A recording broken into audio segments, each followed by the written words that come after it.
busy pa, busy. Busy ang mga bibig. Magandang umaga po muli sa ating lahat at welcome po sa Hope Church, Tagaytay, Foursquare Gospel. So, alam ko may mga bisita tayo ngayon. Pwede bang ikutan muna natin sila? Kamustahin naman natin sila. Ayan. Sige po, umikot po tayo. Kamustahin natin yung mga bisita natin. I-welcome natin sila.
Layunin. Amen? Ito ay ang purihin ng ating Panginoon. Sambahin siya, no? Sasambahin natin siya sa espiritu at katotohanan. At kung meron man tayong mga kabigatan, nagpunta ka rito, masama ang loob mo, meron kang problema, may gumugulo sa'yo, bigay po natin sa Panginoon yan, no? Siya lang dapat ang focus natin ngayon. Huwag mong alalahanin yung mga problema mo. Bigyan muna natin ng papuri ang ating Panginoon. Amen? So, church, today, we are declaring the freedom that we have in Jesus. Amen? Sabi nga sa Bible, 2 Corinthians 3:17, where the Spirit of the Lord is, there is freedom. Ulitin natin. Where the Spirit of the Lord is, there is freedom. Amen. There is freedom. That means freedom from fear, freedom from sin, freedom from shame, freedom from anything that holds us back, no? Para sa pagpupuri natin, because of Jesus, we don't have to live in chains anymore. We can live in His joy and victory. Amen? So as we sing praises, wag po tayo mahiya. Kumanta, pumalakpak, sumayaw, itaas ang boses, itaas ang mga kamay. Wag mo pansin yung katabi mo. Sabihin mo sa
blessing sa atin nandito tayo sa lugar na ito, sa country na ito na malaya tayong makapagpuri sa ating Panginoon. No?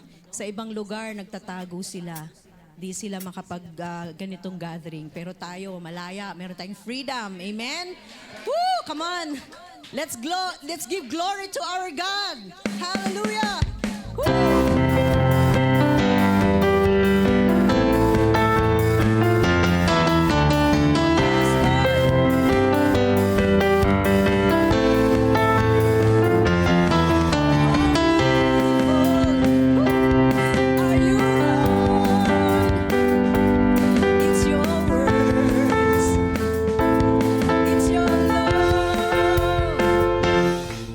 How glorious,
And with a crown of thorns, you became my king forever. And with a crown of thorns, you became my king forever. Come on, sing it. And with a crown of thorns, you became my king forever. One more time. And with a crown of thorns, you became my king. For the last time, come on. And with a crown of thorns, you became my king forever. That saved me. Woo. And rescued me. Hallelujah. Just a moment there to set me free. Sing it again. You saved me. That saved me and rescued me. Just a moment there. Woo! Hallelujah! I give you glory. Woo! I give you glory, glory. I give you glory, glory. Jesus, come on, sing it again. I give you glory. I give you glory, glory. I give you glory, glory. I give you glory, glory. Jesus, for the last time, come on. I give you glory, glory. I give you glory, glory. I give you glory, glory. Jesus. Hallelujah. Oh, yes, Jesus. We give you all the highest adoration, all the highest praise, and glory and honor to you alone, oh God. Woo! Hallelujah, hallelujah. Yes, Jesus. Oh, thank you, Jesus. Thank you, Jesus. Hallelujah. Oh. The next song is entitled, Yahweh Will Manifest Himself. So bakit natin ini-explain yung every song? Because we want you to know and understand the lyrics. No? The song mismo. Hindi lang basta natin to kinakanta, dapat mula sa puso. Prayer po kasi natin ito. So ito yung sinasabi natin sa Panginoon through songs. No? Kaya dapat every time na tayo umaawit sa Panginoon, namnamin natin yung kanta na ito ay as if ito yung sinasabi mo sa Panginoon. Amen? It is called Yahweh Will Manifest. Let us remember who Yahweh is. Who Yahweh is. He is the God who reveals Himself, the God who comes close to His people.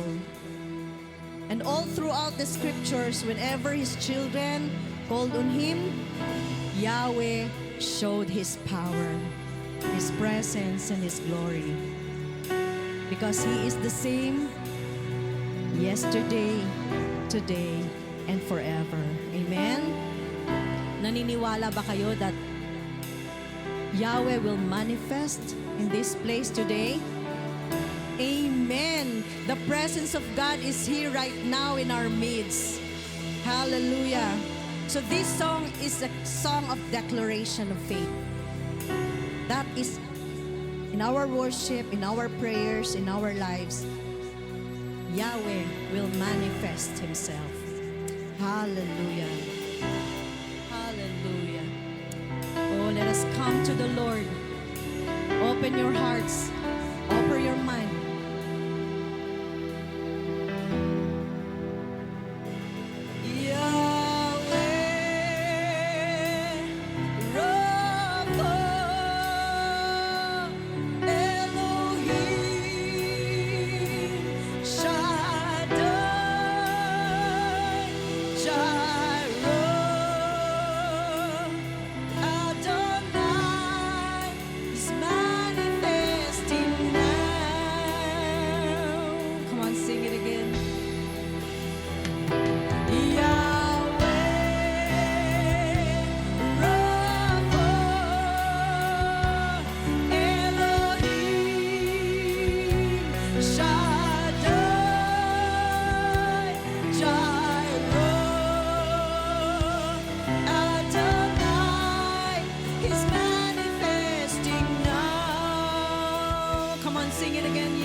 He's manifesting now.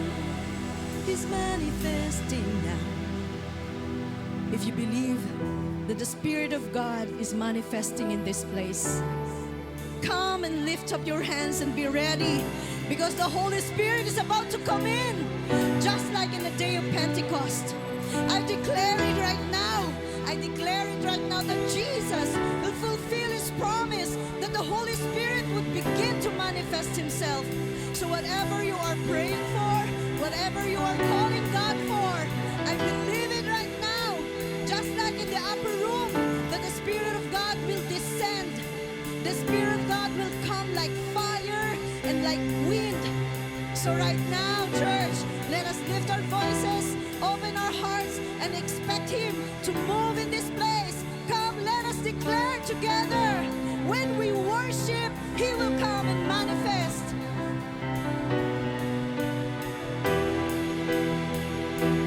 Manifest. When you call Him, He will come and manifest. When you seek Him, He will come and manifest.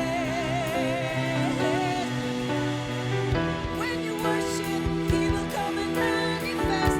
When you call Him, He will come and manifest. When you seek Him, He will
your presence right now in our midst, oh God.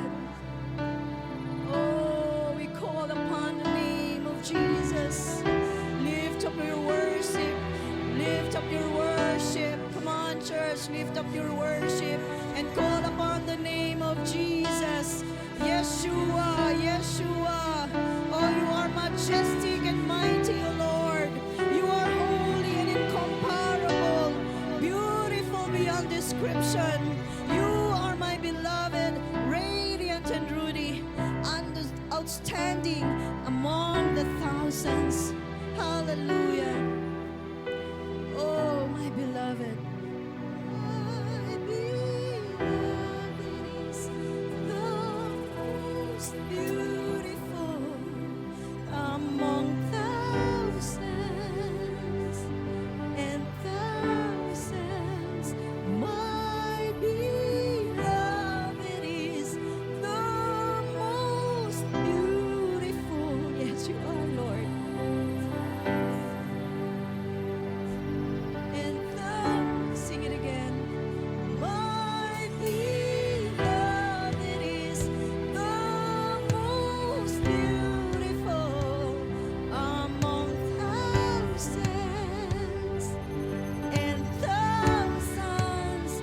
My beloved is the most beautiful among thousands and thousands. Sing Yeshua, Yeshua.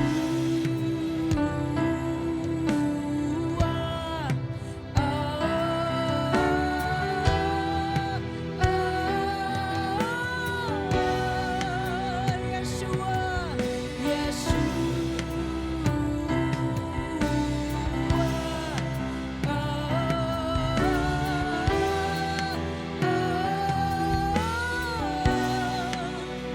my beloved is the most beautiful among thousands and thousands. My beloved is the most beautiful among thousands and thousands. Come on, sing it again, my beloved. Come on, church.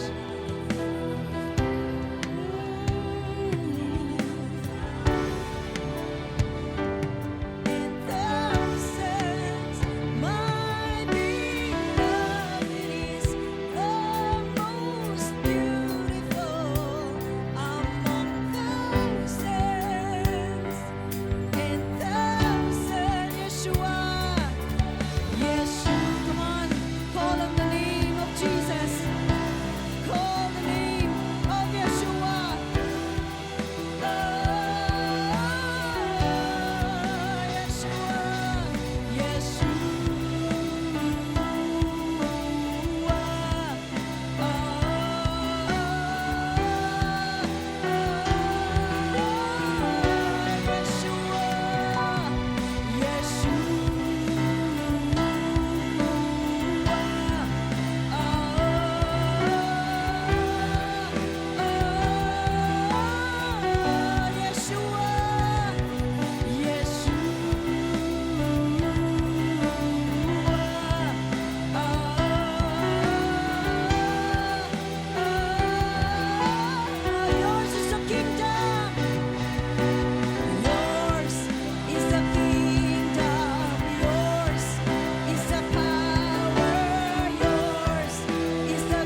Yeshua.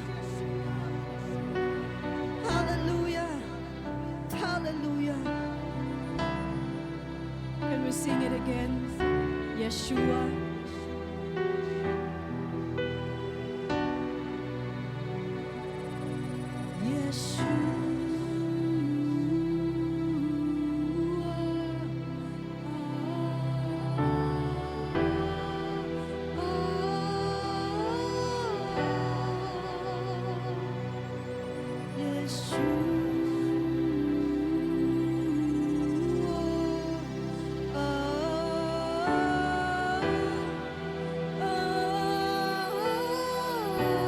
Sing it again. Yes.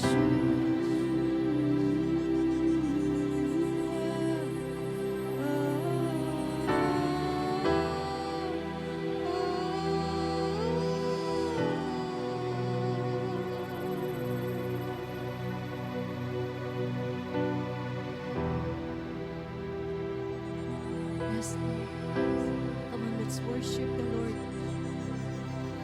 Worship the Lord in your own words. Come on. Worship Him. Call upon the name of Jesus. Yeshua, the God who saves. Oh, Yeshua, we call upon you. We worship you. We glorify you. We exalt you, Lord Jesus. We give you the highest praise. We give you the highest adoration, for you deserve it. You alone deserve it. Thank you, Jesus. Thank you, Jesus, for what you've done in our lives and for what you're going to do, Lord God.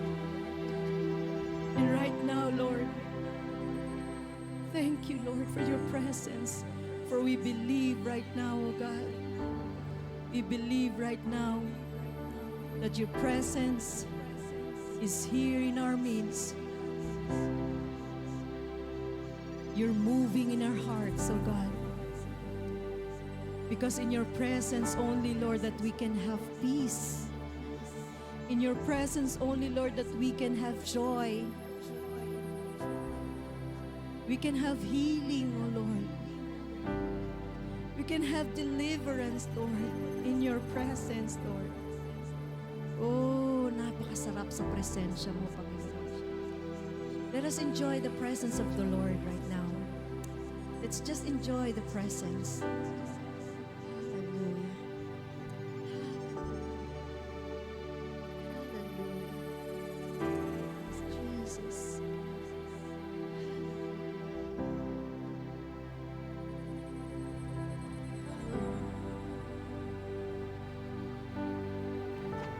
Yeshua is Jesus.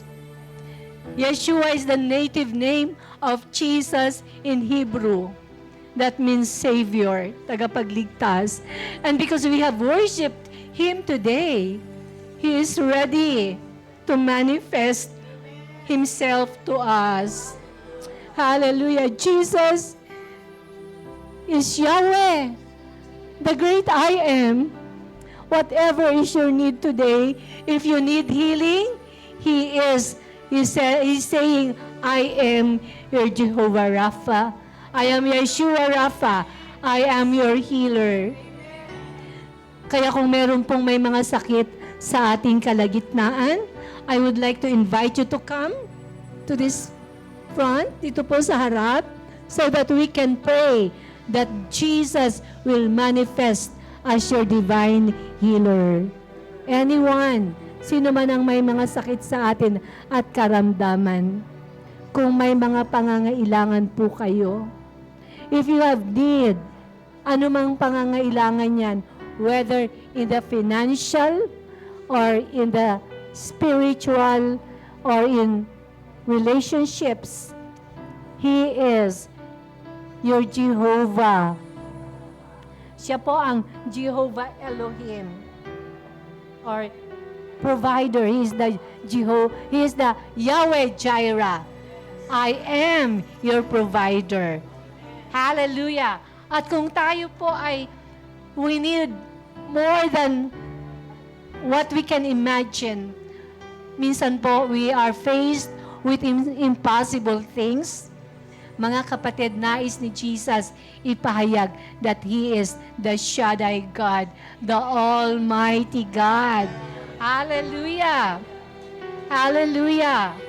At kung ikaw ay merong, mga kapatid, whatever is your need, the Lord is ready to manifest Himself to you today.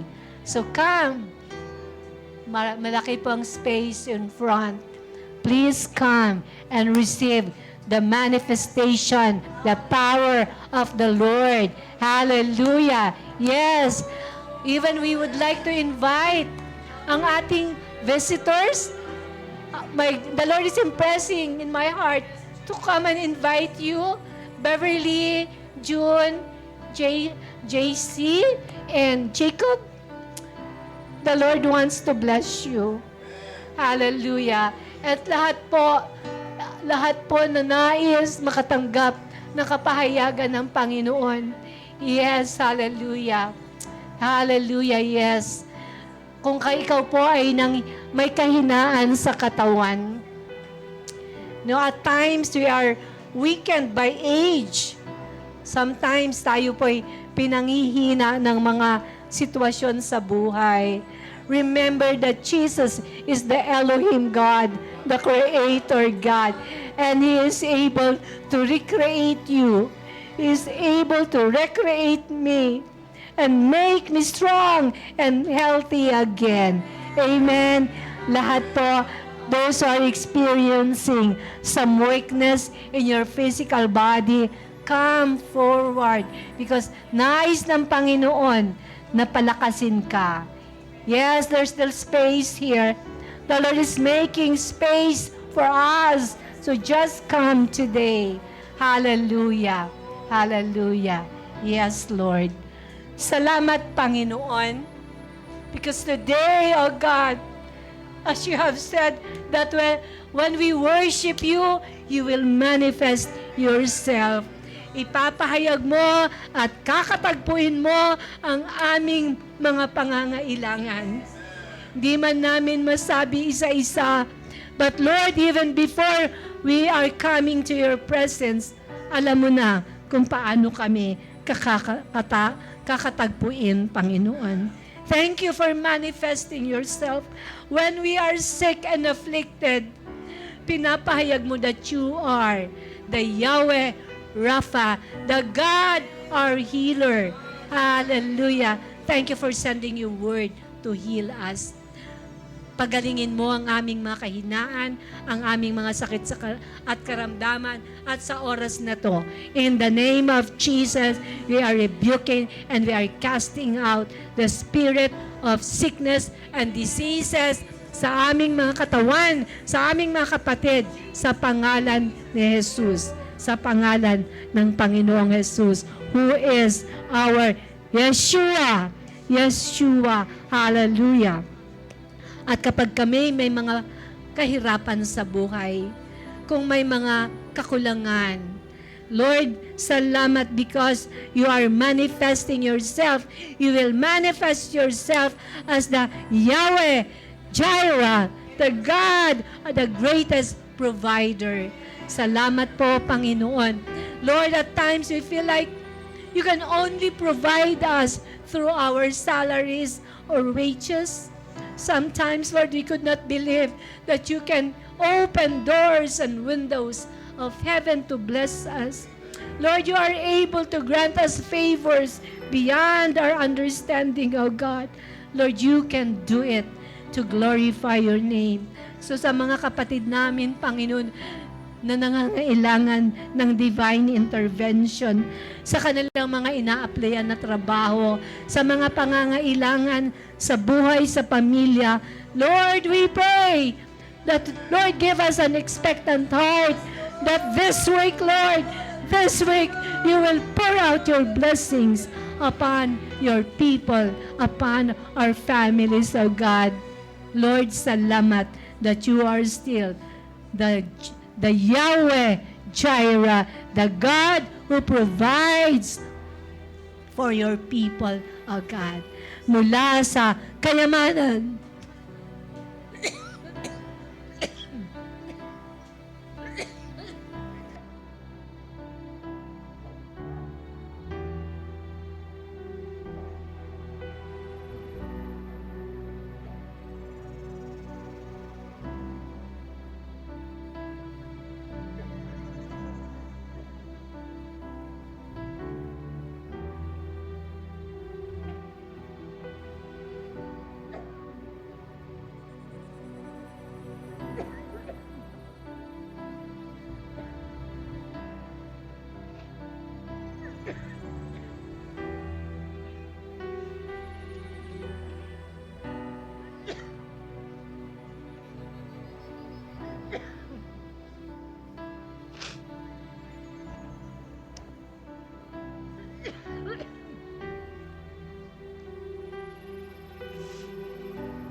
yes, Lord.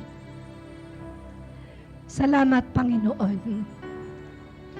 Sapagkat sakop kami ng kapangyarihan mo.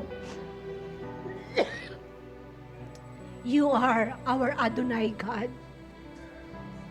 Our Lord and King, O Lord. Ang hindi kaya ng aming mga katawan ay kaya mo, Panginoon. Because we can do all things through Christ who gives us strength. Lord, salamat sa mga blessings na itinaga mo, na ibigay sa mga anak mo, sa mga lingkod mo, sa araw na ito. Salamat, Lord, for the mighty manifestation of your power in our midst today. Be glorified, be magnified, receive all the praises, the honor, and the glory. For we all say that Jesus, you are the only one. Up to this day, Jesus, Jesus, Lord Jesus, once again we declare that you are our only Savior. You are the only divine healer. You are the only Lord and King. And you are the one who empowers us with your Holy Spirit. Bless each one today. Thank you for touching us, each one of us. Salamat po, Lord. In Jesus' name we pray. Amen.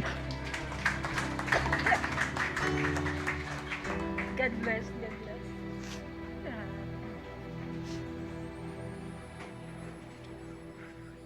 Purihin ang Panginoon. Yesterday, we had a full day. Maaga po kami masyado umalis to be able to minister to one church in Cavite City. That's why actually, like half day, nagsalita ako kaya na-overuse ang aking bosses. But God restores. Amen? Nais ng Lord ang gamitin ng bawat isa sa atin. Even when we think we cannot and we are not good enough. Salamat sapagkat God poured out His Spirit yesterday sa ating pong gawain sa Cavite City Foursquare Church. Of course, with the Laurel family. Salamat sapagkat tunay nga na ang nakita ko, God is helping us. We help each other to fulfill our calling and our missions. We could not do our missions on our own lang. We need somebody to push us. We need other people to help us believe that we can do it. Kaya I really believe in church, in the spiritual family. Like we are a small spiritual family, pero nakikita ko that God is working with us and through us. Because He wants us. He wants to manifest. Nais talaga ng Lord ipahayag ang kanyang sarili sa mga panahong ito. Amen? So, purihin ang Panginoon because this morning before we go to our message, we will unahin po natin ang ang offertory, ang offering, because ang giving to the Lord is part of worship. Ano po? So this time, after we worship God through songs and music, at this time, we will be worshiping the Lord through our giving before we receive as we worship the Lord through His Word. Salamat po and God bless you. Tinatawagan ko si Ate Del. Thank you, Lord.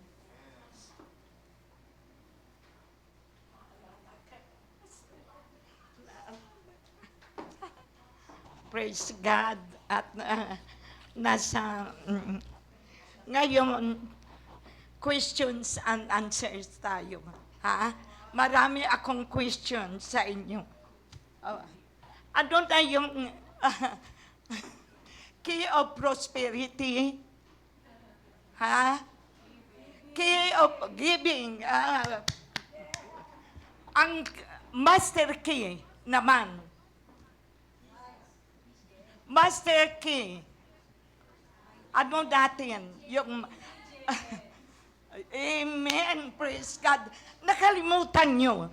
Every time na ako ay tumatayo, sinasabi ko na ang master key, ang key of prosperity is giving. Ang master key is obedience. Pag wala tayong obedience sa Panginoon, wala din. Hindi tayo makapagbigay. Di po ba? Amen. Praise God. Ngayon, ano ang ating ibibigay? Ha? Amen. Praise God. Ha? Saan naman natin ibibigay yung tithes and offerings natin? Praise God. Sabi ng Panginoong Hesus, bring all your tithes into my storehouse. Dadalhin natin ang mga tithes and offerings natin sa mga local churches natin kung saan tayo kumakain ng spiritual foods, nourishment ng ating spiritual. Praise God. Hindi natin ibibigay ang tithes natin kay Jesus o kay pastor. Hindi. Kasi mayaman ang ating Panginoong Hesus. Tinuturoan lang tayo na maging obedience sa pagbibigay. Amen? Praise God. Yun ang intindihan ninyo. At saan naman natin gagastusin ang ating mga tithes and offerings? Amen. Sa paglago ng kingdom ng Panginoong Hesus. Bakit ko kunti ang nag-answers? Dapat talagang alive because giving is a kind of worship. Kailangan alive tayo sa Panginoong Hesus. Kasi questions and answers. Ito praise God. At ang tithes natin, how about our offerings? Magiging generous giving tayo yun. Ililid tayo ng Panginoong Holy Spirit kung saan natin ibibigay mga offerings natin. Di po ba, kung may namatayan, ayan, ililid ka ni Lord, magbibigay ako. Kung may sakit, ang ating mga kapatiran, ililid tayo ng Lord na magbigay. Di po ba? Nasa atin ang pagbibigay Kung madamot ka, di wag kang magbigay. Generous giving. Yon. Dapat lang. Kasi, andyan, tinuturuan tayo ng Lord na love and unity sa ating mga kapatira. Amen? Dahil obedience tayo sa Panginoon, andyan yung inawit natin. He is our Jehovah Jireh, who provides. Dahil sa nagbibigay ka, ibinibigay mo ang tithes mo, obedience tayo Siya ang ating Jehovah Jireh. I-provide sa atin ang ating pangangailangan. Siya rin ang Jehovah Rapha, our healer. Makikita nyo, pag kayo nagbibigay ng tithes or offerings, obedience ka sa Panginoon, andyan lahat. He is our healer. He is our Adonai, Rapha, Jireh. He is lahat-lahat. Lahat-lahat. Siya. Kasi obedience tayo sa Panginoon. Alam niyo po, nung nasa France ako, Sunday school ako, sabi sa akin, Sister Dear, huwag mong ituri yung tithes and offerings. Kasi maraming mga baguhan. Sabi ko, no. Kasi leading ng Holy Spirit sa akin. That truth will set them free. Paano nila malalaman ang giving? Ayaw nyo bang ma-prosper ang mga kapatiran na bago? Di po ba? Pag natutuhan nila ang magbigay ng tithes and offerings, ipro-prosper sila ng Panginoong Hesus. Kaya hindi natin itago. Kailangan i-preach natin o i-teach natin ang tithes and offerings. Di po ba? Kasi ang giving is a kind of worship. At saka tinitis tayo ang puso natin ng Panginoong Hesus kung tayo ay magbibigay o hindi. Maski ngayon sa pagbibigay, may iniisip, ay, hindi mo na ako magbigay. Magbayad ako ng bills. Oh, ibayad ko ito. Saka nga lang, utang mo na, Lord. Hindi mo na ako magbigay. Ay, gusto ko yung may nakita ako sa mall, bagong damit, mga sapatos ng gaganda. Sa atin po, kung gusto natin na magbigay o hindi. Kung maging obedience tayo sa Panginoon o hindi. Di po ba? Sa atin sa ating kagustuhan kung magbigay tayo hindi. Pero kung gusto nyong payamanin ng Panginoong Hesus, gusto nyong mahil ang karamdaman natin, gusto nyong i-prosper ka ni Lord, maging obedience tayo sa Panginoong Hesus. Amen. Kasi sabi niya, give all your, bring all your tithes. Yun ay yung sinasabi ng Panginoon, bring, dapat maging obedience tayo sa Kanya. Di po ba? Praise God. Amen. Tama na. Marami pero hindi na. Okay na. Naintindihan nyo na ang giving is, hindi. Lagi kong tinatanong sa inyo yun. Key of prosperity is giving. Ang master key is obedience natin. Tandaan nyo yan. At saka, saan natin ibibigay o dadalhin ang ating tithes?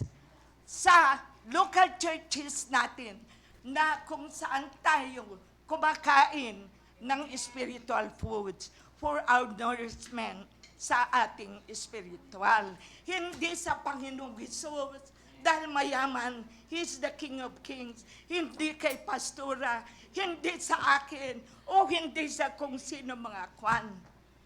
Bring all your tithes sa storehouse para may food ang ating mga kapatiran. Gagamitin natin sa kingdom of God na mapalago natin. Amen. Praise God. Manalangin po tayo bago reach your envelopes at i-bless kay ni Lord 100-folds. Sabi ng Panginoon, I will bless you exceedingly abundantly. Oh, ayaw niyo yun? Promise ni Lord yun. Okay. Erase nyo yung envelopes po ninyo. Panginoong Hesus, nakikita mo, Lord, ang aming mga kapatiran na iblis mo po ang magbibigay o sino mang hindi makapagbigay, Panginoong Jesus. Lord, turuan mo kaming maging obedient sa iyong Panginoon. Upang kami po, O Lord Jesus, ay mamahalin mo at Panginoon, mahal ka namin, O Lord. Kaya maging obedience kami sa mga sinasabi mo sa amin, O Lord Jesus. Kaya Lord, sa blessings na ito, Panginoon, nandiyan ka, Lord, 100 folds, O Lord God, na ipagkakaloob mo sa bawat isa. Kung sino man nangangailangan, Panginoon, Lord, nandiyan ka na mag-provide. Salamat po, Lord. In Jesus' name. Amen. It will come back to you. Good measure, press down, shake it together and running over again. And it will come back to you. When you give to the Lord. Give, and it will come back to you. Good measure, press down, shake it together and running over again. And it will come back to you. When you give to the Lord. Give, and it will come back to you. Good measure, press down, shake it together and running over again. And it will come back to you. When you give to the Lord. When you give to the Lord. When you give to the Lord.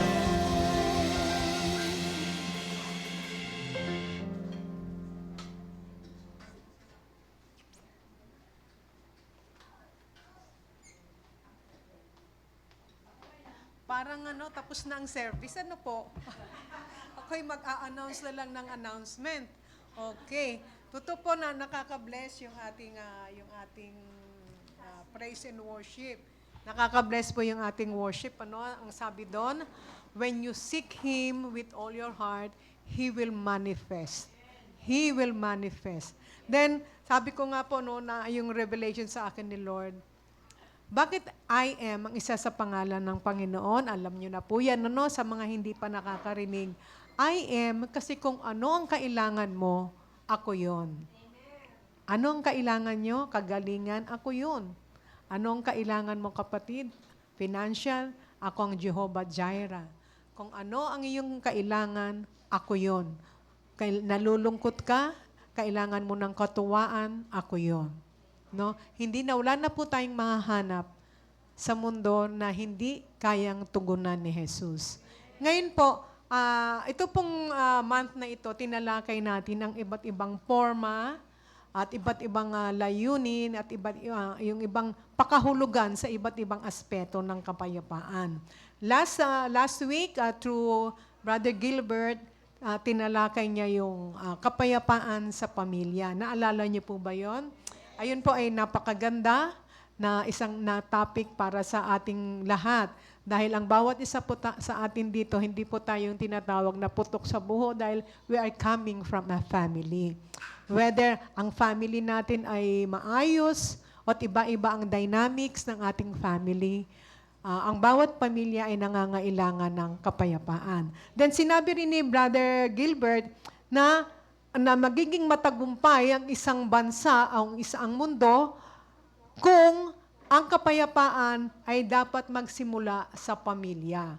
Kasi ang bawat pamilya, may mga miyembro yan. Nanay, tatay, lola, lolo, mga anak. So itong mga tao, sangkap ng pamilya, lalabas ito. Magiging bahagi ng paaralan, ng negosyo, at anong ibang aspect ng ating gobyerno. At from kung ano yung natutunan sa family, yun ang mag-i-exist sa kapaligiran. Kaya po, kung mapayapa ang pamilya, magkakaroon ng mapayapang lungsod. So ang topic ko po ngayon, binagkatiwala sa akin ng Panginoon through Pastora, is yung peace in the city. Okay? Kapayapaan sa lungsod. Ngayon po, tayo po I was once citizen nakatira sa Tagaytay. Kami po ay matagal na nakatira sa Lumagi sa Francisco, Tagaytay City, malapit sa malapit po sa City Market. So, during that time, nakita po namin, dahil mayroon po kaming maliit na business dyan, nakita namin ang problema ng Tagaytay. So, sa mga taga-Tagaytay, alam na po natin yon, no? And I heard that it is worsening, lalo na sa patubig during summer.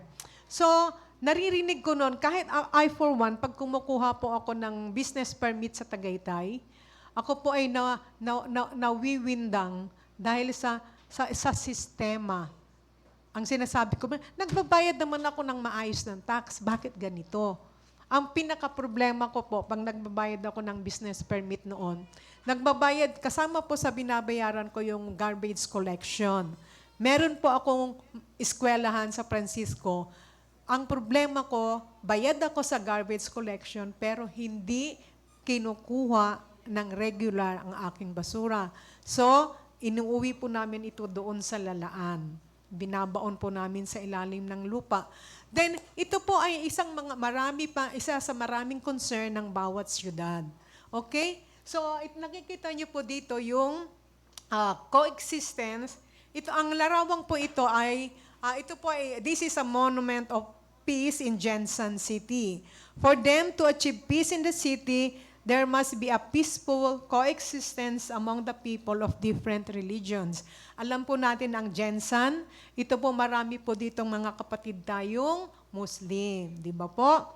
Acceptance and respect for all kinds of beliefs and religions are the key to peace in their city. Napakahalaga po yon sa Mindanao, no?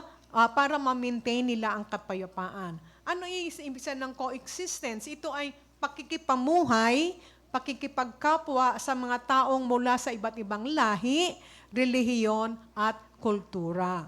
Okay, many years ago, nung dumating po kami dito sa Cavite, most specifically sa Silang, pero tumagal kami ng Tagaytay, dati po, di ba may movie, may cinema dyan sa Olivares. Kailangan huwag kang magpagabi kasi wala ng jeep, di ba? Naabutan niyo ba yon? Napakahirap po dito. Tsaka yung Olivares Plaza yan, yung Fora, lahat po ng building yan, damuhan yan. No? So, sabi ko, ano ba naman to? Tinawag pang Tagaytay City. Parang bundok. No? So, eventually, nagkaroon po ng pagbabago. Kasabay ng pagbabago, until kasalukuyan, ano po ang napapansin niyo sa Tagaytay? Madilim pa rin. Hindi po yung pagdagsa ng tao. Hindi lang po pagdagsa ng tao. Meron po na tayong kailangan ang Tagaytay ay matuto sa religious at tolerance. Bakit po? Marami na po tayong kasamang Muslim sa Tagaytay. Di ba? Napansin niyo po yon? So, in order to maintain the peace of the city, ang pinaka-concern ng Tagaytay, no, ng lungsod dito ay ang pagdagsa ng mga Muslim. Sa Silang po, nagigising po kami niya nung nasa lalaan pa kami. Ang lakas ho talagang magrereklamo ka sa ingay. No? Ewan ko po dito sa Tagaytay kung may kumyan. Meron din sa madaling araw.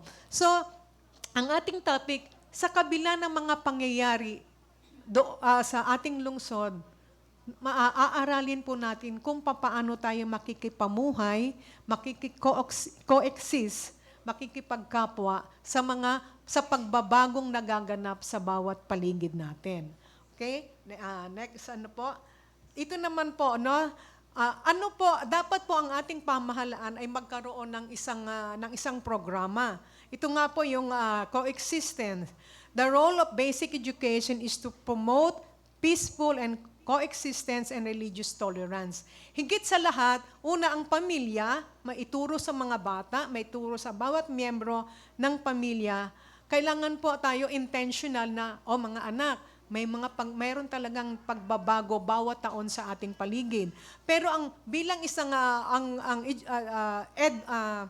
ang Department of Education, siya po ang talagang bilang isang nasyon, siya ang may responsibility para ihanda, turuan ng kanyang mamamayan para makipamuhay sa naging ibang dynamics ng mundo. Kasi po, ngayon kahit saan, marami na pong naglilipat ng mga tao sa iba't ibang lugar, kahit hindi siya doon sa tubo doon. Kaya ang kailangan pong isang napakahalagang dapat gawin ng DepEd ay yung ano po, ma-promote ang peaceful o mapayapang pakikipamuhay sa bawat isa sa kabila ng pagkakaiba ng pananampalataya sa isang city. Malaki ang bahaging gagampanan ng paaralan para maisagawa ito. Una, simula sa kinder, elementary hanggang high school, middle school, and senior school ng paaralan. Una, kailangang ituro sa mga mag-aaral na magkaroon ng mapanuring kaisipan o critical thinking na may pagkakaiba-iba ang lahat ng tao kahit sila ay nasa isang lugar. Halimbawa, ano yung dapat ituro sa ating mga anak o kung kayo ay guro o ituro sa mga mag-aaral ang pagkakaiba-iba ng relihiyon, kultura at paniniwala. Kahapon po nanood ako saglit ng nangyayari sa Senate. Tinawag sino ba yung artista, pastora na naging Muslim? Sino yan? Si Robin Padilla. Galit na galit siya. Nakabarong siya pero yung attire niya parang nagpapakilala lang siya isang Muslim na. Sabi niya, ako ay binigyang pansin at ang pangalan ko pa ay naging bida sa Senado nung mga nakarang araw. Kasi po, kumakanta daw ako ng pambansang awit, forgive me for nakaganyan daw ako. Nakaganyan. Sabi ko sa kanya, sabi niya, hindi yun totoo. May dirty finger daw po siya. Ngat-ngat, nakangat-ngat ang aking mga daliri. Ngit-ngit, parang ngat-ngat po. Sabi niya, hindi ko kailanman ginagawa yun dahil sa aking relihiyon. Ang kabayaran ng pagiging taksil sa bayan ay kamatayan. Sabi niya, pwede akong mamatay ngayon, pwede akong mag-resign ngayon kung mapapatunayan mong ako'y nagngat-ngat habang kinakanta ang ating pambansang awit. So, ipinakikita po dito na napakahalaga din na maituro talaga sa lahat ng Filipino sa paaralan ang pakikisalamuha, pag-tolerate sa iba't ibang kaugalian ng bawat relihiyon. Pangalawa, maturuan ng mga mag-aaral sa pagrespeto at paggalang sa mga nakagawiang kilos at asal ng ibang lahi. Kilala niyo po, may nagsabi po sa akin, baka may Muslim dito, sabing ganyan, a dead Muslim is a good Muslim. Sabi niya, ang patay na Muslim ay yan ang mabait na Muslim. Anong ibig sabihin nun? Ibig sabihin, masama ba sila? Siguro po, hindi ako naniniwala doon. Kasi maaring naging palaban sila dahil yung kanilang region ay lagi silang binobombard, laging sila ay nasa mapanganib na katatayuan, kaya parang naging palaban sila. Inapi kasi sila.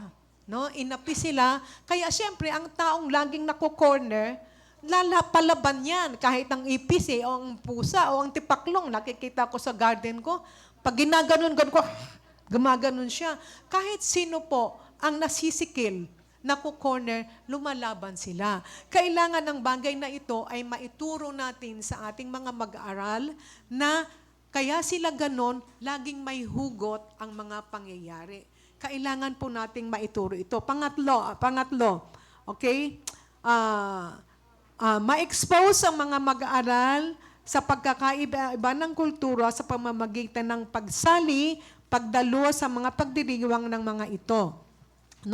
Hindi naman ibig sabihin na sumali ka, manood ka, ay join ka na rin nila. Kailangan lang maging bukas ang ating isipan na meron pala tayong pagkakaiba-iba at kailangan nating igalang ang pagkakaiba-iba ng bawat isa. Kung hindi, talaga tayo po ay magkakagulo. Alam po natin, ako po ay napadako sa Kulyat High School, kami po ay napapaligi, yun po ay Muslim community. Muslim community siya. Tas tabi-tabi lang po, wag naman po mau-offend. Kitang pangitang-pangita yung naging sistema ng kanilang pamumuhay. Dahil naging para silang palipat-lipat ng lugar, hindi po sila naging maayos at malinis sa kanilang kapaligiran. Napupuna po natin ito, di ba po? Pero isa pang gawi o isa pang tungkulin ng paaralan, okay, hindi lang naman tayong mga Kristiyano ang dapat mag-adjust sa kanila. Maturuan din sila, ang mga kapatid nating Muslim at kanilang mga anak, yung gawi ng papaanong orderly at cleanliness. Kaya po, pag may mga kapitbahay tayo, kami din lang po dyan, may kapitbahay, talaga hong kailangan silang maturuan, magabayan ng tamang pamumuhay. No? Okay, then, ngayon po nakita niyo po, mayroon na tayong mga feast na, ano ba yun, yung mga feast na sineselebrate natin ng Muslims, di ba? Mga piyesta ng Muslim, ano ba yung mga ganun? Opo, yun na po yun. Kasi ito po ay pagpapakita na para mapanatili natin ang kapayapaan sa ating bansa. Kasi po wala na tayong magagawa eh. Yung mga taga Mindanao, sila po ay mga Muslim at sila po ay nagkaroon ng ibang pananampalataya na iba sa atin. At dahil po sila ay ganon, tayong mga Kristiyano, iba ang ating pagtingin sa kanila. Sila naman ay naging iba ang pagtingin nila sa atin. Kung hindi tayo makikipag-coexist sa bawat isa, gera po ang mangyayari sa atin.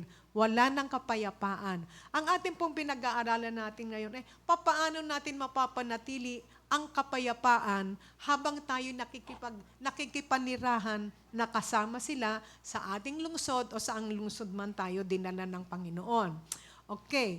Then, ano po ba ang point of view ng Diyos sa kapayapaan para sa ating nasyon, para sa ating city o sa ating lugar?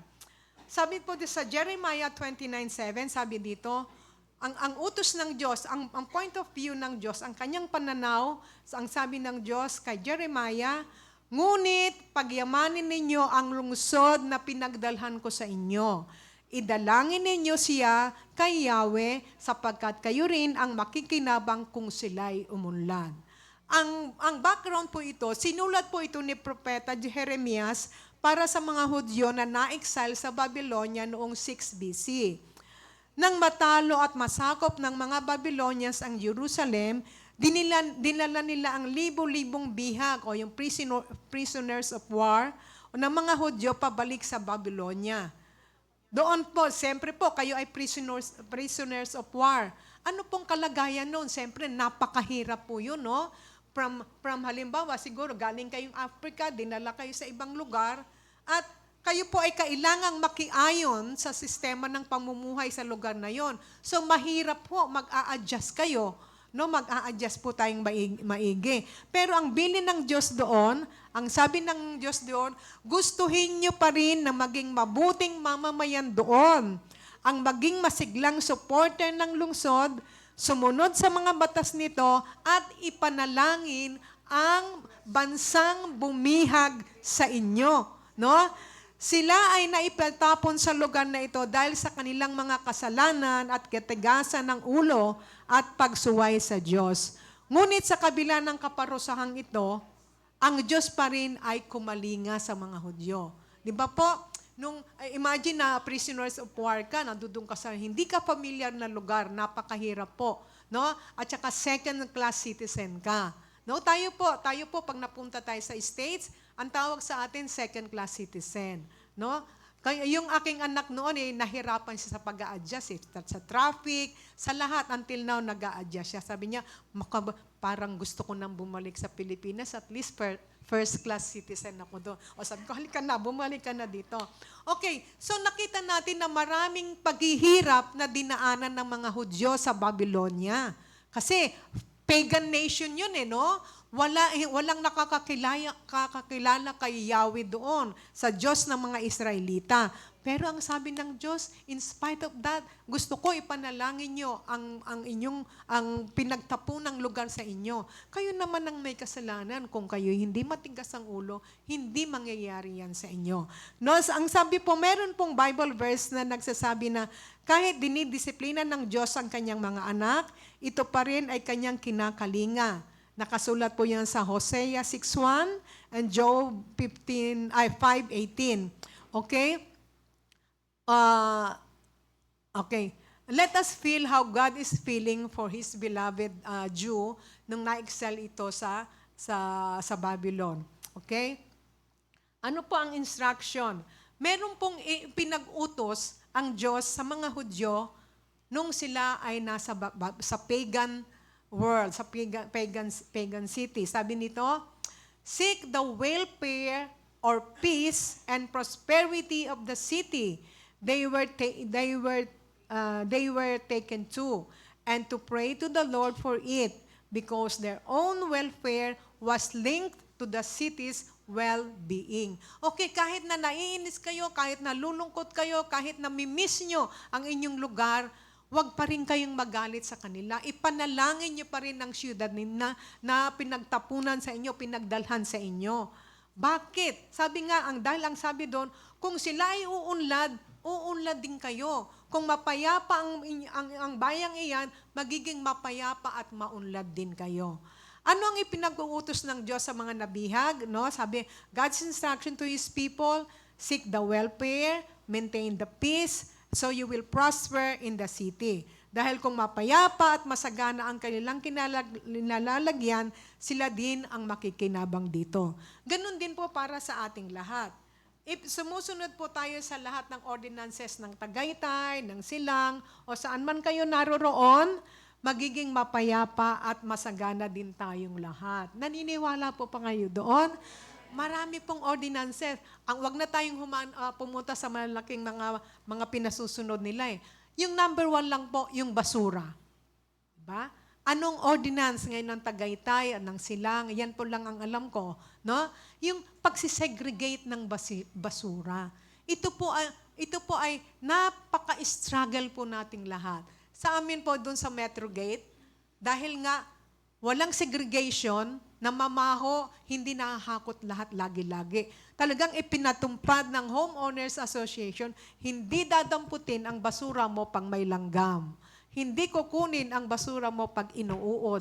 Talagang pinilit kami ilang buwan na hindi naghahakot. So natutunan namin i-segregate ang kahon, ang dyaryo, bago itapon ng bote o lata ng sardinas na hugasan para hindi langawin.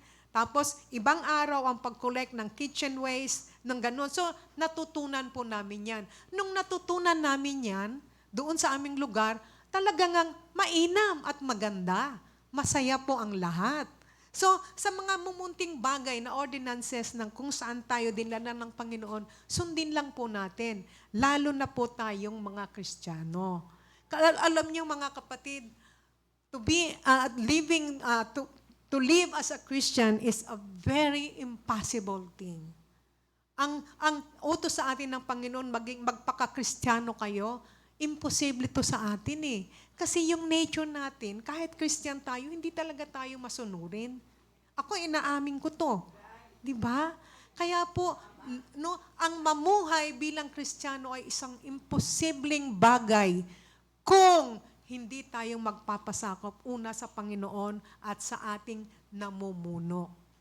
Bakit i-implement na curfew para sa mga bata? Kasi matitigas ang ulo ng magulang at mga anak. Huwag mo nang palabasin para hindi mapahamak. So, ang instruction sa atin po, hindi po tayo kakaiba sa mga Hudyong ito na na-exile. Tayo din po ay, sino ho ba dito ang taal na taga-Tagaytay? Ako hindi taga-Tagaytay at taga-Silang. No. Kayo ba'y pinanganak, ang mga ninuno nyo ba'y taga-Tagaytay lahat? Taas po. O tayo po, ayun, si Kuya, ang asawa ni Ate Leonor, taal na taga-Tagaytay. Tayo po, 99% hindi tayo taga-Tagaytay. Tayo ay dinala lang ng Panginoon dito. Mga stranger, dayo tayo sa lugar na ito. Ngayon, ang nais ng Panginoon, kung anong patakaran, kung saan ka nailagay ng Diyos, sumunod ka. Dahil para din ito sa iyong ikabubuti. Okay, as a city, barangay, ano pong ipinatutupad sa inyong barangay? Sundin po natin ang ating mga namumuno dahil yun ang gusto ng ating Panginoon. Kaya nga po, napakahirap maging Kristiyano. Napakahirap po talaga. Pero hindi mahirap yun. Sabi nga ni Ate Del, obedience is the key. No? Master key is the obedience of a peaceful life. Naniniwala po kayo doon? Okay? Ano ho ba itong welfare na sinasabi dito? Welfare is the Hebrew word shalom din to, no? Shalom. Meaning welfare and peace It is suggesting a holistic well-being, encompassing and comprehensive sense of prosperity and good. Okay? The verse emphasizes that God's people should be a blessing and invest in the community where they live, even it is a foreign and challenging place, rather than rejecting it. Stop na natin ang bunong kasi to, ang hirap-hirap dito, kasi yung mayor dito, kurakot, kasi, hindi po tayo pinapayagan ni Lord na maging ganyan. Ang sabi ng Panginoon, kung may problema sa iyong lugar, ang utos sa atin, imposible, no? Ipanalangin mo, nakakainis yan. No, maganda, lalo po ngayon, may rally ngayon sa EDSA. No? Meron po akong pinanood, mura siya, mag-resign na kayo, mga ganyan kayo, no, ganyan. Pero hindi po daw tayo pala dapat makiisa sa ganon. Kaya nga po, imposible talagang maging tunay na Kristiyano sa panahon natin. But still, pinapakiusap ng Panginoon nang mag-iba kayo ng lakad, mag-iba kayo ng gawi. No? Sinampal-sampal ka, huwag mong sampalin. Kaya living as a Christian is very impossible. Imagine, pag sinampal ka, harap mo daw yun. Kung paano ang interpretasyon nun, it means maintain peace. Dahil ako ang Panginoon mo, ang Yahweh na maghihiganti para sa inyo. Kaya tayo, ganun na lang. No? Kahit sa bahay ako, hindi ko po sinasabi na ako'y tahimik na nanay at tahimik na asawa. Lalo na po ako ay sinusurrender ko ang pagiging OC ko sa Panginoon. No? Alam niyo yung OC? Pag nilinis ko yan, wag mong gagalawin yan. Gusto kong makita, ganyan pa rin yan mamaya. Pag meron, sinusurrender ko po yan sa Panginoon dahil hindi nagkikreate ng mapayapang pagsasama sa tahanan. But, dapat din, yung object ng pag-iingay ng magulang, yung mga nagkakalat, makiisa din, di ba? Let's coexist inside the house para magkaroon ng kapayapaan. Tama ba mga anak? Mga asawang lalaki. O bakit walang sagumagot? Mga asawang lalaki. Amen.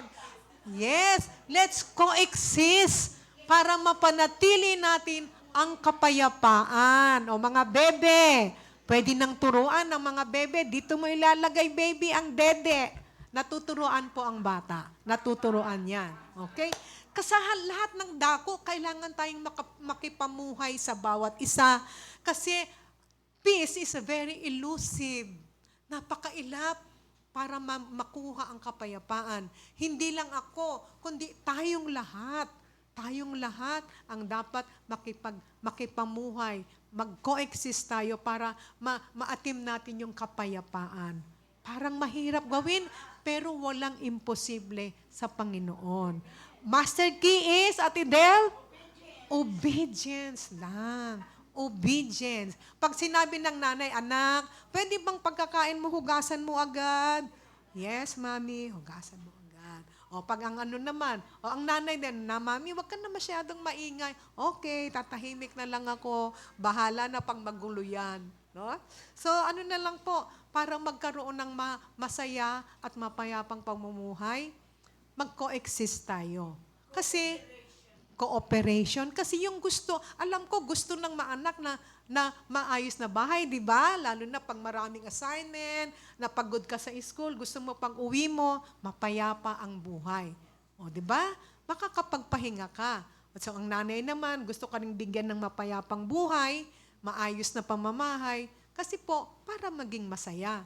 Alright, so, yun po ang point of view ng Panginoon. Welfare. Sabi dito, ang welfare ay kagalingan at kapayapaan.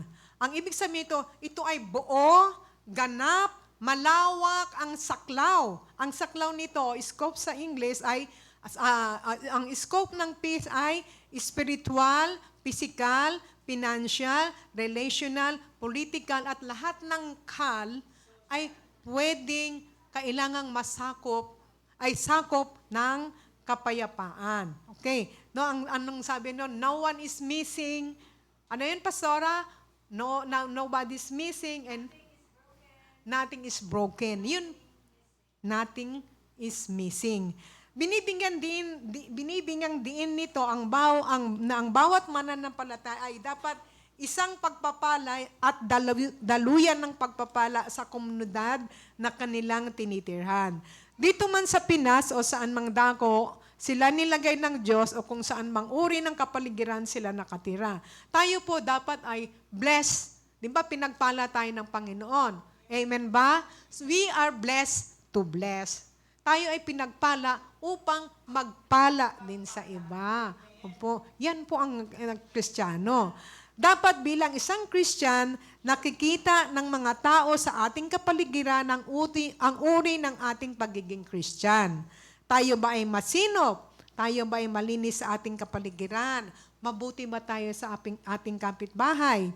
Instead na nagko-complain tayo sa mga di magagandang kalagayan ng ating kapaligiran, tayo ang dapat maging modelo ng kaayusan sa pamumuhay, kapaligiran at pakikipagkapwa. All is in order, mahusay, malinis, mabango, mapayapang pamumuhay. Kaya nga po we are blessed to bless. Ano po ang command ng Lord sa mga Israelita na prisoners of war? Okay? The command was given because God had sovereignly placed them in Babylon, and they were to trust His plan even in that difficult context. Pinagutos ng Diyos sa mga Israelita dahil siya ay may dakilang layunin sa pagkabihag nila sa Babylon.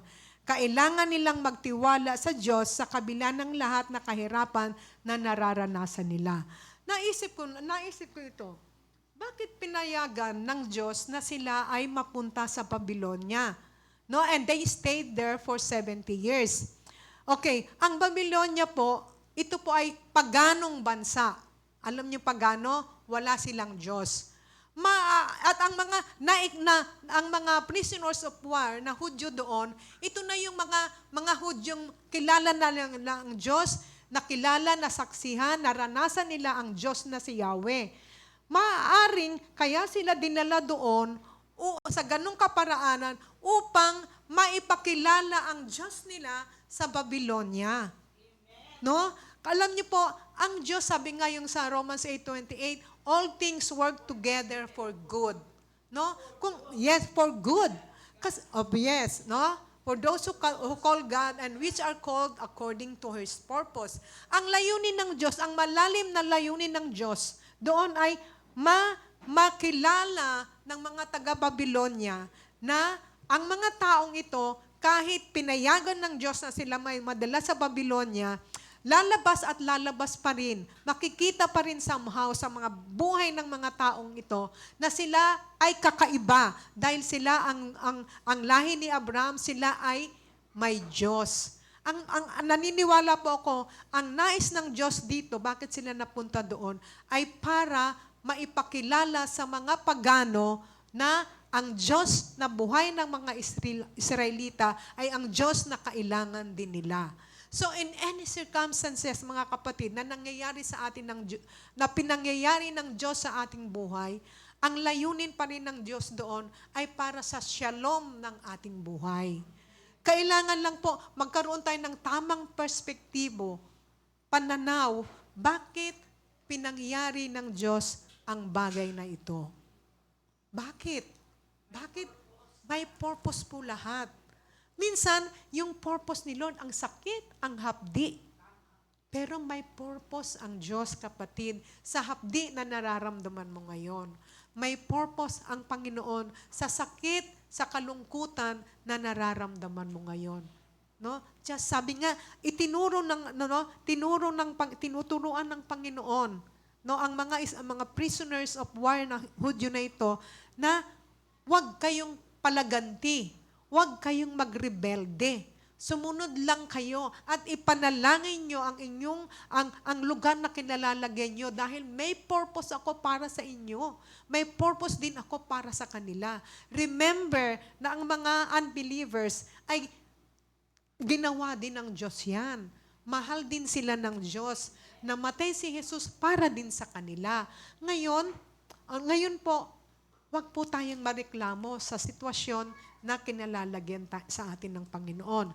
Alam ko po na hindi naman po lahat sa inyo dito ay nakatira sa maayos na lugar. Maaring nasa lugar kayo na ang mga kapitbahay nyo ay hindi masinop, hindi malinis, no? Impluwensyahan nyo na lang sila. No? Let's be a blessing para sa ating mga kapaligiran at para sa ating mga kapitbahay na kung saan kapitbahay nila tayo. Ano po ang ugnayan ng ating tinatalakay na ito sa ating pangkasalukuyang kalagayan? Okay? Ano po ang relevance nito? What is the modern relevance of our topic? For many Christians today, this verse serves as a reminder to be a good citizens and to be a force for good in their communities, even if they feel like outsiders.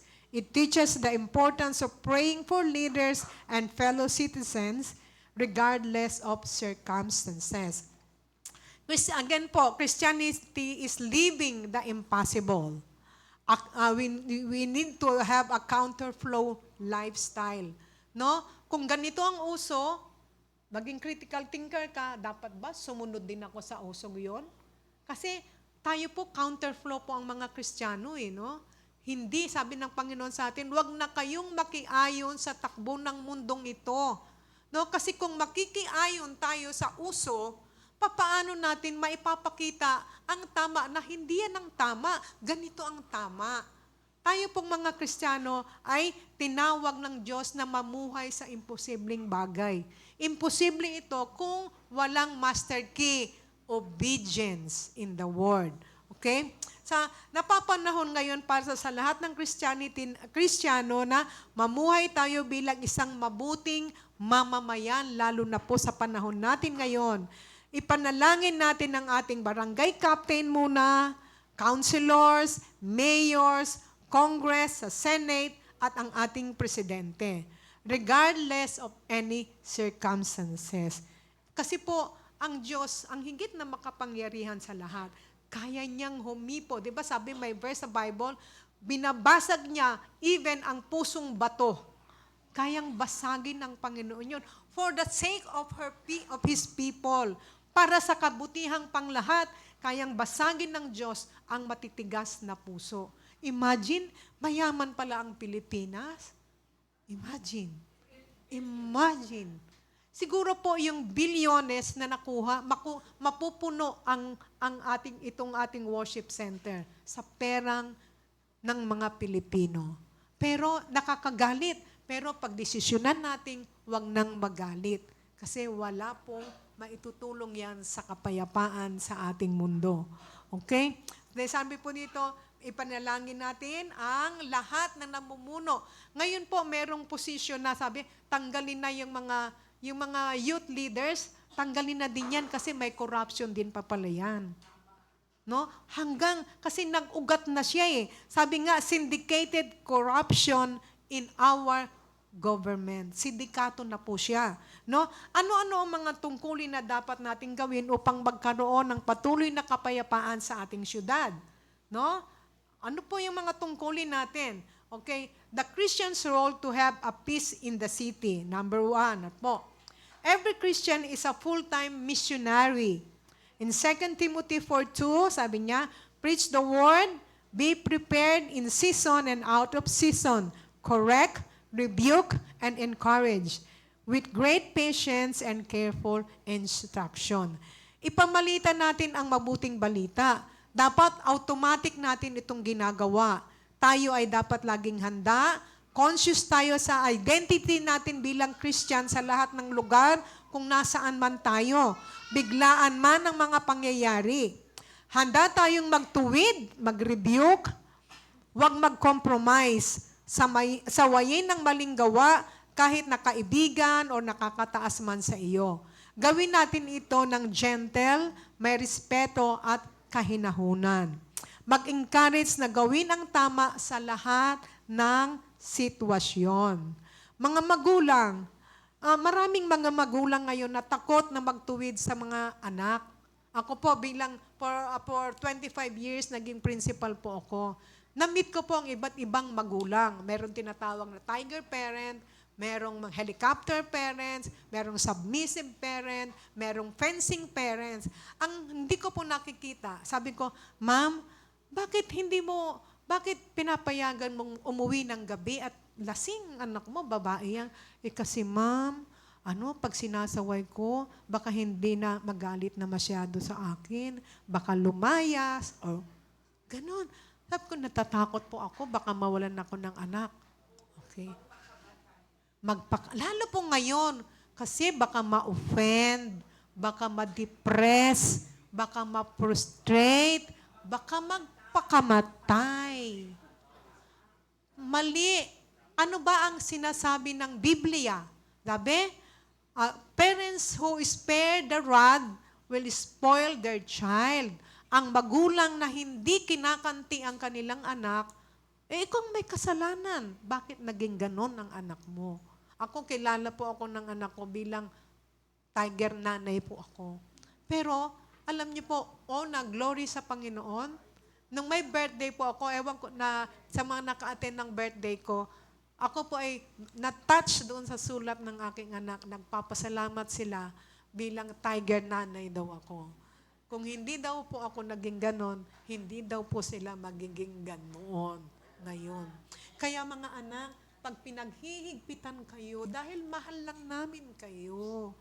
Tandaan nyo mga anak, walang kaibigan mo, kahit best friend mo pa yan, nasasabihin sa iyo ang mali mo sa mukha mo. Meron ba? Wala. Di ba? Brother Gilbert, wala.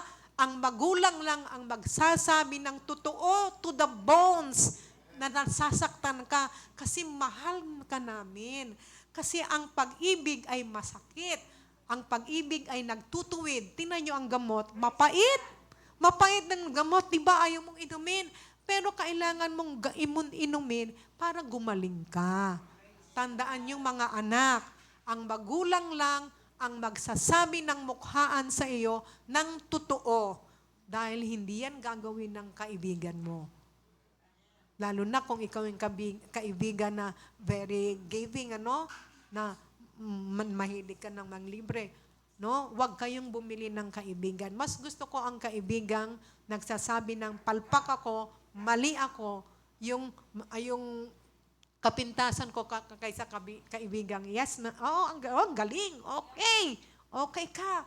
Nako, ako po, all my life, ako ay 60 years old na, hindi pa ako nagkasaroon ng 10 kaibigan. Hindi ako nagkaroon ng 10 kaibigan. Mga 4 na lang po ata sila o 5.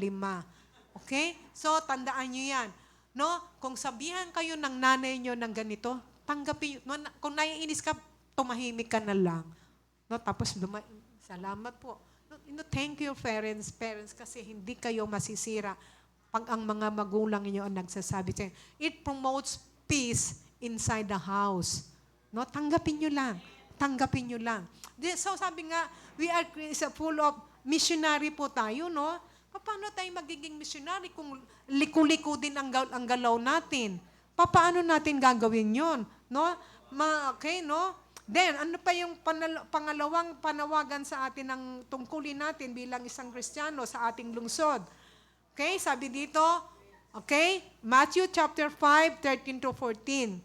You are the salt of the earth, but what good is the salt if it is lost its flavor? Can you make it salty again? It will be thrown out and trampled underfoot as worthless. You are the light of the world. A city on a hilltop cannot be hidden. We are called to influence. Sabi dito, again, Christianity is living the impossible. Tayo ay asin ng sanlibutan dahil sa atin di patuluyang nabubulok ang mundo. Ito ang silbi ng asin. Ito ay preservative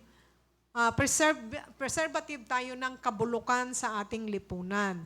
Pero papaano kung tayo ay matabang na? Walang lasa. Sabi dito, mabuti pa daw na itapon na lang tayo at apak-apakan.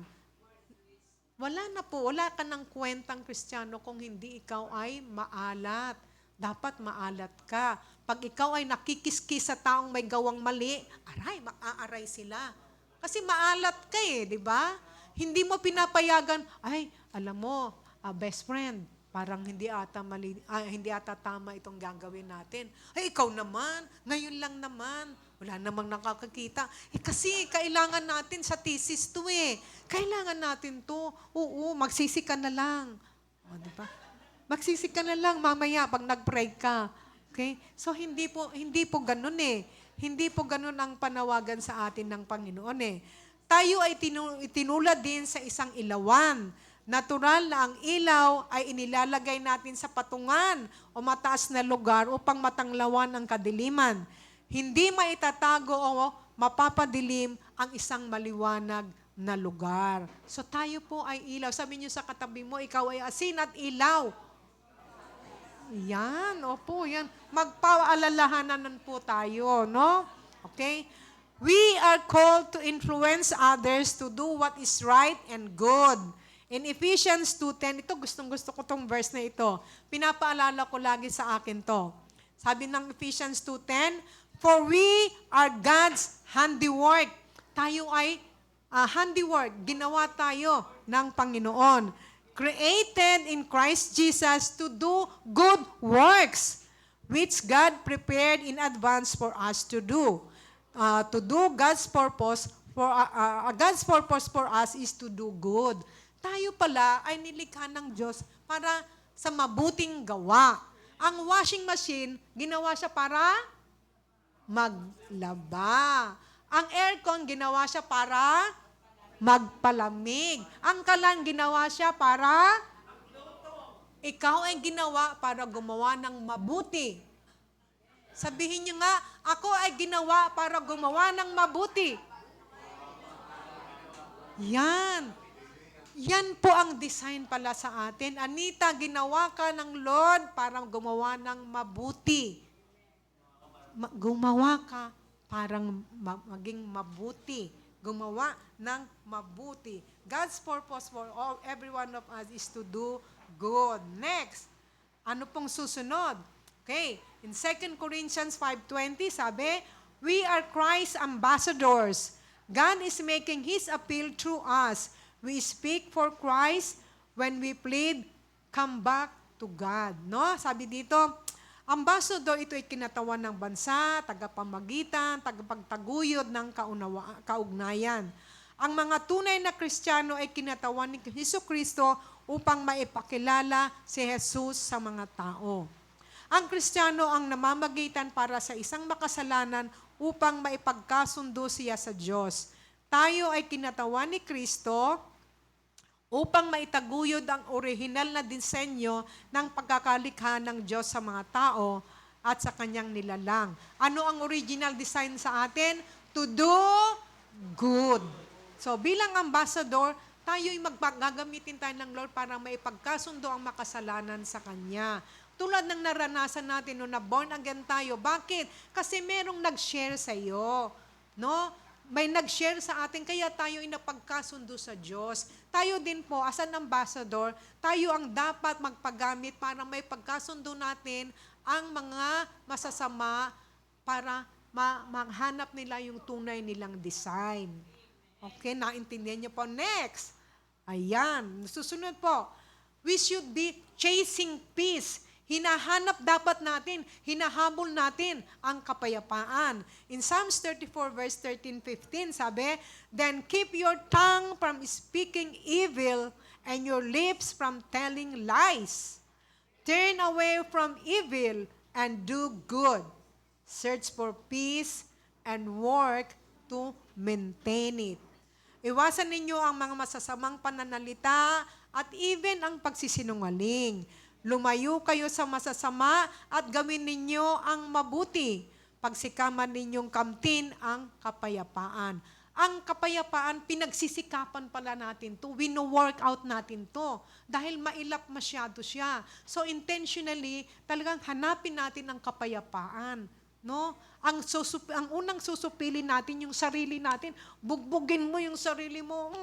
Kailangan i-maintain mo ang kapayapaan. I-maintain mo ang kapayapaan, Anita, kung saan ka man pumunta. Then, sabihin mo sa anak mo hanggang papunta tayo sa bansa, sa syudad, sa buong Pilipinas. Kasi magmumula talaga sa magulang, sa anak, kapatid, papalabas ng pamilya, sa barangay, sa community, sa syudad, at sa buong bansa. Parang kakaiba, no? No? Parang kakaiba. Pero i-maintain nyo po isipin nyo lang yung magandang kapaligiran, mapayapa. Parang nakakahinga tayo ng maluwag. Di ba? Pag may kapayapaan. Okay, ano ba ang peace? Peace is not the absence of trouble. Tandaan nyo po, no? Ang kapayapaan, hindi ito ibig sabihin wala nang kaguluhan. Kasi ikaw talaga mag-work out. Sisikapin mo talagang magkaroon ng kapayapaan. Seek inner peace through total surrender to the Lordship of Jesus Christ. Dahil apart from Him, we can do nothing. Hindi natin kaya yon. That Jesus is in control of everything. Ito po, tinaturo ko na ito. Gamitin niyo po yung WWJD. What would Jesus do? Kung kasama mo si Jesus, anong gagawin mo pag minura ka ng kasabay mo? Anong gagawin ni Jesus kung minura siya? Magmumura din siya? Anong gagawin ni Jesus pag ninakawan siya? Nanakawan niya din? Kaya pong ganito po, WWJD. Ano ang gagawin ni Jesus kung may nangyari sa kanya? Sa kanyang masama. Tayo po, di ba? Si Jesus, ito po si Jesus, no? Napako siya sa krus. Tayo po ay nasa likod na ni Jesus. Pag tinitingnan tayo ng Ama, hindi niya naman nakikita tayo eh. Ang nakikita niya sa atin ay si Jesus. Hindi niya nakikita si Anita. Ang nakikita niya si Jesus. Kaya sagana sa habag ang Diyos dahil Christianity is really living in the impossible. Kaya napakakailangan natin si Jesus bawat segundo ng ating buhay. Hindi tayo mabubuhay nang wala si Jesus because si Jesus is the peace. Remember, sabi niya, in the beginning was the Word and the Word was with God and the Word is God. Jesus is peace. At ang peace na yon, pumasok din siya sa puso mo. Hindi lang natin nakukuha kasi yung ating laman. Hindi lang tayo nagkakaroon ng pagniniig, yung pagkakaisa kay Jesus, kaya hindi nararanasan yung kapayapaan. Minsan kapatid, subukan mong maging regular ang devotion mo, ang prayer life mo, ang Bible reading mo, magiging mapayapa ka. Nasubukan mo na nasubukan ko, 1 linggo hindi ako nagkasala. Kaya ko pala yun. Tumahimik ang bibig ko ng 1 linggo. Oho, talaga totoo eh. Totoo. Oo, totoo yun. Subukan nyo, mga kapatid, subukan nyo. Siguro napapansin ng anak ko, ng asawa ko, tahimik si mami ngayon. Oo, talaga po.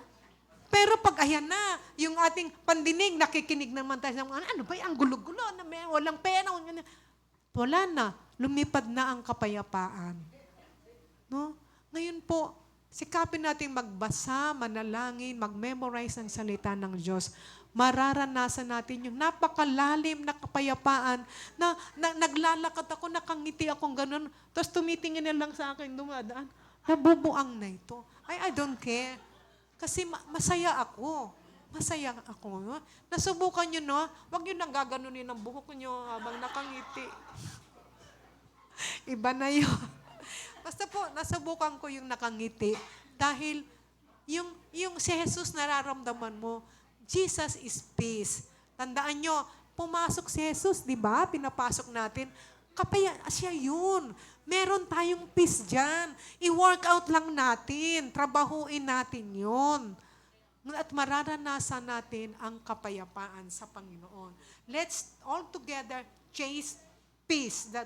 And the Lord will give us the peace that passeth all understanding. Siguro nakangiti tayo lahat. Kahit walang ulam, nakangiti kayo sa lamesa. Oo, possible yun eh. Kahit walang pera, nakangiti ka sa asawa mo.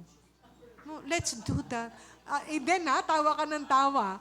Oo. Okay, then, sige po, masayang ating umaga. Okay, practical application. Number 1, pray for your city, actively pray for the peace and prosperity of the place where you live. Then, contribute to your community. Huwag magtapon ng basura, mag-segregate, huwag ganyan-ganyan, huwag pahapay-hapay, huwag inom ng inom. Okay, hanggang alis, pag may party kayo, huwag kayong magkantahan ng na tahimik na ang paligid. Yung, let's coexist, no? Sabi, be a constructive force by engaging in activities to promote the well-being of your local community. Then last, seek good for others. Kung ayaw mong marumi, ayaw din ng kapitbahay mo ng marumi. Kung ayaw mo ng maingay, ayaw din ng kasama mo ng maingay. Diba? Work to improve the spiritual, social, and economic conditions for everyone in your community, just for those who share with your faith. Hindi lang sa ating mga kapananampalataya. Okay? Let's close and let's pray. Dakilang Diyos at dakilang Ama na makapangyarihan sa lahat. Lord, alam mo, kanina pa lang, nararanasan na namin ang presensya mo. Salamat, Panginoon, dahil sa kapaguran ng aming buhay sa mundong ito, sa mga naririnig naming kaguluhan, meron ka pa rin ino-offer na peace. Lord, tulungan mo po ang bawat isa sa amin na habulin namin ang kapayapaan, Panginoon, dahil sa mundong ito, ikaw lang ang makapagbibigay ng tunay na kapayapaan. Panginoon, itinataas ko po sa iyo ang aking mga kapatid. Tulungan mo po kami, O God, sa mga maraming problema. Lord, you are the I am. Ano man ang aming naghahanap kami ng kagalingan, you are our great Jehovah Rapha, the I am God. Sa kawalan, you are our Jehovah Jireh, ang nagbibigay, nagsusupply sa lahat. Lord, wala na kaming mahanap dahil kung ano man ang aming pangangailangan, kung ano man ang aming hinahanap, naghahanap kami ng comfort, naghahanap kami ng joy, naghahanap kami ng kaaliwan. Ikaw lang yun, Lord. Ikaw lang.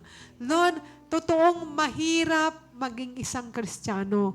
Pero Lord, nangako ka sa amin na hindi mo kami iiwan, hindi mo kami pababayaan. Anong mang yugto kami ng aming buhay, anuman ang aming kalagayan, anuman ang idinadaing ng aming puso, ikaw yon. Ikaw ang sagot, O Diyos. Lord, lagi mo kaming ituro na tumakbo sa iyo. Hanapin namin ang iyong presensya. Hanapin namin ang aming mukha. Lord, katulad ng sinasabi ng iyong ng awit kanina, you can manifest, O God. Lord, magpapakilala ka sa amin, at lalapit ka sa amin at tutugunin mo anumang ang hinaing ng aming mga puso. Ang mga plano ng kabataan, Panginoon, ikaw din yon. Lord, tulungan mo ang aming mga anak, ang mga kabataan sa iglesyang ito na hanapin ang sagot lahat sa iyo.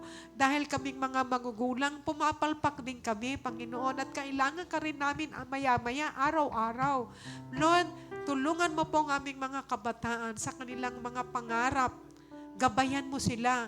Ang dalangin ko na ang mga kabataang ito ay huwag nilang ma-miss ang kanilang design.